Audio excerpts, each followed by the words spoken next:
ಸುವಾರ್ತೆ 1ನೇ ಅಧ್ಯಾಯದಿಂದ ವಚನ 57ರಿಂದ 66ರವರೆಗೆ.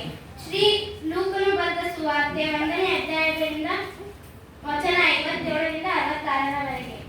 ಎಲಿಜಬೆತಳು ದಿನತುಂಬಿ ಗಂಡು ಮಗುವನ್ನು ಹೆತ್ತಳು. ಆಕೆಯ ನೆರೆಹೊರೆಯವರು ಬಂಧು ಬಾಂಧವರು ಆಕೆಯ ಮೇಲೆ ಕರ್ತನು ತನ್ನ ದಯವನ್ನು ವಿಶೇಷವಾಗಿ ತೋರಿಸಿದ್ದಾನೆಂಬುದನ್ನು ಕೇಳಿ ಆಕೆ ಕೂಡ ಸಂತೋಷಪಟ್ಟರು. 8ನೇ ದಿನದಲ್ಲಿ ಅವರು ಆ ಮಗುವಿಗೆ ಸುನ್ನತಿ ಮಾಡುವುದಕ್ಕಾಗಿ ಬಂದು ಅದಕ್ಕೆ ಜಕರೀಯನೆಂದು ತಂದೆ ಹೆಸರು ಇಡಬೇಕೆಂದಿದ್ದರು.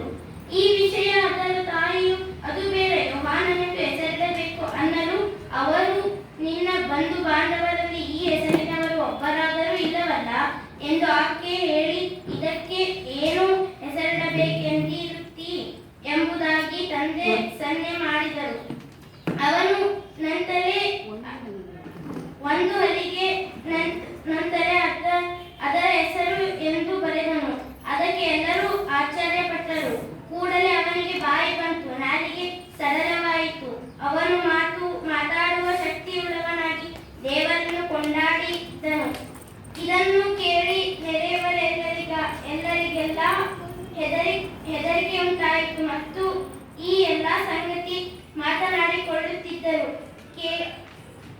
ಕೇಳಿದವರೆಲ್ಲರೂ, ಆಹಾ, ಈ ಕೂಸು ಎಂಥವನಾಗುವನೋ ಎಂದು ಈ ಸಂಗತಿ